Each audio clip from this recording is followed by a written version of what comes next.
الحالة العراقية هناك رغبة حقيقية وصادقة للتغيير من قبل رئيس الوزراء مصطفى الكاظمي. هناك دعم خارجي، وهناك أيضا حاجة شعبية لإحداث تغيير حقيقي، وبالتالي نجد أن هذه المظاهرات في الشارع العراقي هي انعكاس للرغبة الشعبية في إحداث تغيير والخروج من دائرة التبعية لإيران إلى الحفاظ على السيادة العراقية. لكن هذه الميليشيات الإيرانية هي تحاول أن تدفع بالوضع العراقي نحو مرحلة التفجير، تفجير الاستقرار الداخلي، في محاولة لعرقلة الإصلاحات التي يقوم بها رئيس الوزراء العراقي مصطفى الكاظمي. عندما ننظر إلى مصطفى الكاظمي نجد أنه لا يواجه فقط ميليشيات إيرانية، وإنما يواجه أيضا الدولة العميقة التي تأسست منذ العام 2003، والتي كانت للميليشيات التابعة لإيران عنصر رئيسي في تأسيسها.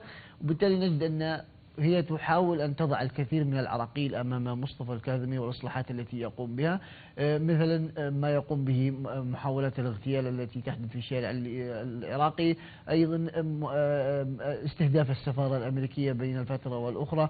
هي محاولة لإحداث ضغط داخلي على مصطفى الكاظمي للحيلولة دون الاستمرارية في حالة الإصلاحات التي تقوم بها، لأن إيران تدرك تماما أن نجاح الإصلاحات التي يقوم بها مصطفى الكاظمي هي سوف تؤدي إلى انحسار دور الميليشيات وتأثيرها أيضا على مجرى الحياة السياسية في العراق. وبالتالي هذا سوف ينعكس أيضا على التدخلات الإيرانية التي تعتمد بشكل رئيسي على هذه الميليشيات التي كانت عنصر رئيسي في إيجاد أرضية خصبة للتدخلات الإيرانية. أستاذ خالد، يعني